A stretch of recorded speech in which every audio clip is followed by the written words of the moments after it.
Welcome back to Learning Solidity. In today's tutorial we're going to be looking at time-based events. Now, as far as I'm aware, there's only actually two ways you can implement time-based events, and that is either through the blocks or the block times, or simply using sort of a trigger mechanism from an external source. Now, with the blocks, it's probably good to mention that you're going to potentially have discrepancies with it, because the time events of the blocks are basically when the blocks are discovered.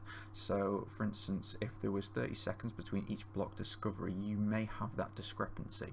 So if you were to discover the block at 1 PM at 0 minutes past and 1 second, and you decided to use that as a basis for time, and it was actually 29 seconds into the minute, and the next block came around and that was discovered at 30 seconds into the minute, and you stated, okay, I want an event to trigger after 20 seconds, that would trigger after 1 second. So that's important to bear in mind when you take this approach. I'm actually going to use my first sort of example today based off the block times, because I've given that as an example to someone I was talking to recently about the concept of leasing, and it was actually around leasing tokens. So I'm going to jump straight into Solidity, and we're going to create a very loose token. We're not obviously going to create a full ERC20 and 223 token. To be honest, this isn't even going to cover the minimum viable token, because obviously I've covered those in separate tutorials, and feel free to check those out. I'll leave them in a link down below. So I'm just going to create a very basic concept. So we're going to have a mapping, and that's going to be an address to a unit, and that's going to be private, and that's actually, I think, needs to be public. It's going to be balance of. Okay, so the first thing we're going to do is have the ability to lease. Okay. Now, this isn't going to be the only variable that we're going to be using for this contract, but I'm going to sort of add them as I go along, just to sort of address them as part and parcel. Because when I originally did this, it was 3 variables, and I also had an a modifier, which is something I will add as well. So let's start with the basics. Now, when we assign a token, we also want to take into account when that token was assigned, and also specify a limit to when that token is then no longer available. So let's create a unit. Let's call this private, and let's state this is actually constant as well. Actually, no, you won't want it constant. Potentially you want a trigger mechanism to allow you to actually change this. We're going to leave it as private. We're also going to state that it's going to be called, I don't know, lease time. So that's basically us dictating in seconds how long you're actually leasing the token for. So let's create our first function. So function, we're going to call this one lease, and we're going to say we're actually just going to have one lease, because what we're going to do with this function, or with this whole sort of contract, is only allow one person to lease one token at any one time. And to make things even simpler, we're going to say that the tokens cost 1 ether each. So okay, so we've got our lease function. Okay, let's start with the basics. This needs to be public so people can access it.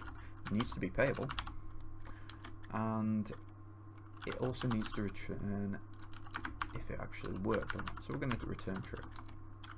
Okay, so the first thing we're going to do, or the first thing we'll need to do, is increment our balance. But also we're going to do some basic checks first. So we're going to say we require that the message.value is equal to 1 ether, because we need to basically ensure that 1 ether is being passed. We also need to require that the balance of message.sender is equal to 0, because you can only have 1 ether at least at any one time. So the next thing that we need to do now is assign 1 ether to this user. So again, balance of message.sender equals 1, because we're only ever going to assign 1 at any one time, so we don't really need to worry about increment or decrement. And obviously, if you're going to increment or decrement, use your math-safe functions. And we also need to address this whole concept now of time.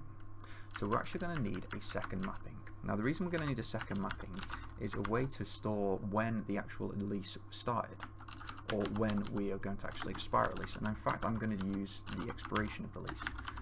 public, and then it's going to say expiry of. Now the expiry of is simply stating when the actual token lease is due to expire. So we're going to use expiry of message.sender. Now we're going to do a little bit of maths here. We're rid of release time. We're going to set a default for that for now of, let's say, 1,000. Now we're going to use the block timestamp, so it's block timestamp, and then plus lease time. So this lease is now due to expire 1,000 seconds. If I'm correct, block timestamp is in seconds. I can double check that. Block.timestamp, current block timestamp as seconds since Unix epoch. So yes, that's correct, it's in seconds. Plus 1,000 seconds, so that's, actually, let's make this easier. Let's say 10 minutes, so 600 is 10 minutes. So you can only lease one of these tokens for 10 minutes. Now, we also want to be able to check if we actually have one of these or not. So we'll do function, and let's actually change these to underscore balance of. So we can actually use the function implementation of this. Let's correct a couple of these references and correct that. Okay, so we want to do a balance of function. Do we pass an address? No, I don't think we will for now. Actually, no, we should pass an address. I'll call it ADDR. And now we want to make that public, and that returns a unit. Also, I forgot to return something on the previous function. Okay, so in our new function now, we simply need to check a balance. And that's going to be return underscore balance of message. Actually, just keep the address. And we're also going to add another function, expiry of, and then the same sort of concept, address, and then public returns unit, and then I'll simply return expiry of underscore address. Okay, I'm also going to add a little relay function for both of these as well. So function balance of nothing passed. Let's make it public. Let's make it return a unit, and then simply return the balance of with the message.sender. And we're going to do the exact same thing with the expiry of as well. Okay, so now we have our basic functionality, but the only problem is that we don't actually have a mechanism set in place to expire anything. Now, this is basically taken from, it's not essentially taken from a Google cache implementation. I believe they took it from somewhere else, where you actually expire the cache on reads and modifications. So at any point we try and write or read from our contract, we want to ensure that our cache is expiring appropriately. So to do that, what we're going to use is a modifier. So let's create a modifier. Let's call it expire, and we're actually going to pass into our expire an address. ADDR. Now, you may not have seen a modifier take a parameter before, but you can actually pass parameters to it in two ways. You can either pass it in a way that is sort of like a variable which is globally accessible. So in this case, for instance, lease, let's say expire based off message.sender. And for our balance of, because we're passing a parameter in, let's say expire, and now we can reference a function parameter. So in this case, expire ADDR. So on all of our calls, because that's just a relay to that, we only need it in those places. Let's ensure that that address has been expired correctly. Now in this, we just simply need to have our function call. We are then going to need to expire address if, so let's first create an if, underscore expiry of ADDR exceeds or equal to block dot timestamp.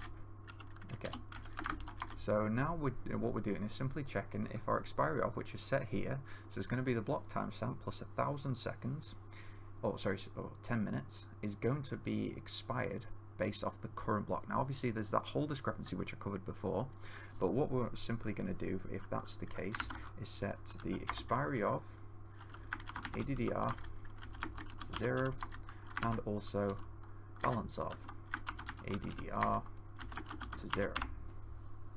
So if, for instance, you wanted to lease again, even though you already currently had an active lease and it wasn't automatically expired, when you called the lease function, what it'd do first is expire any pre-existing leases you had in place, then assign you a new lease, which would work absolutely fine. So this would also ensure that these would also return, or this would return true, which again is correct, so that should work fine. And if you're doing any checking, it should return the correct value as well. Now this is just simply wait. Now because we don't really need an automated sort of check, obviously if you're doing any query to balance off, you simply would at that point have to implement that your cache, shall we say, has been cleared. Because that essentially is what this is. It's just a mechanism to clear the cache. And that in a nutshell is simply how you would do a time-based trigger. Now I'm actually going to show you a very sort of loose implementation of an alarm clock based trigger, or a triggered event, or a triggered time event, shall I say. So we're going to call this alarm trigger. Now there are a few solutions out there, if I'm correct, that actually do implement sort of a similar sort of thing. So, so what you would essentially have is a contract somewhere that if you wanted to query an event to occur at a certain time, what we simply do is first define an interface and then simply call it alarm wake up. So in our alarm wake up, we'd simply say function callback, and then we'd simply pass it like bytes.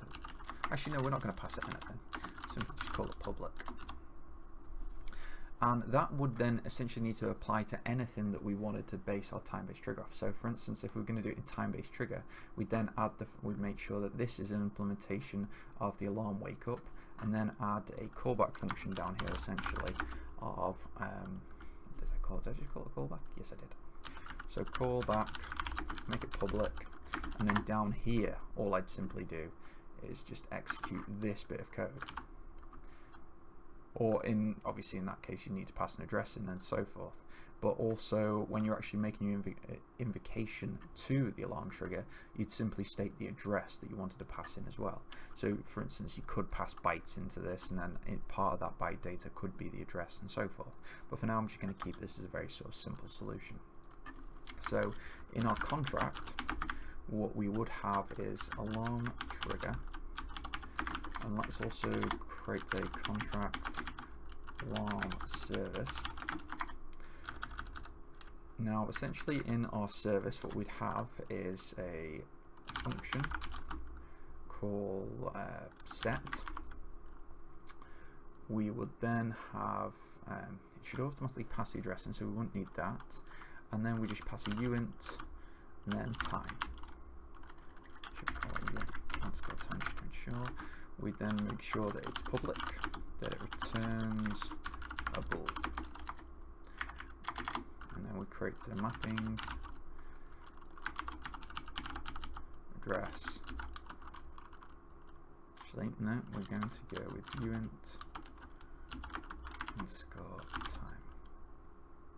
Nope. We should get this right the right time, and then call it events, and make it private. So for this one, what we're doing is when someone calls the alarm service, which can be invocated from anywhere essentially, we are just simply going to state events underscore time and then equal to the message dot sender. There could be a bit of overwriting there, so I'm going to create that as an address array and then push message sender into it as well. Now obviously this is just a very, very generic sort of loose implementation of like an alarm service. So in our alarm trigger, let's just say we have an implementation of is alarm wake up. So we need a function callback public do something, and then when we want to set our alarm, we can just simply say function set alarm public, and then simply state we haven't actually defined our alarm service, so we need to do that as part of the constructor. But as I'm defining this in this scope, what I'm going to simply do is create it as part of the constructor, alarm trigger, and then create alarm service, make sure that's private, and then that's simply going to be equals new alarm service, then our alarm service dot set, and then all we need to do is something like block dot timestamp plus 60, so in 1 minute we want this to be called. Then from there, function call, actually we'll pass a u into that as well, time, as well. Then we simply would need to state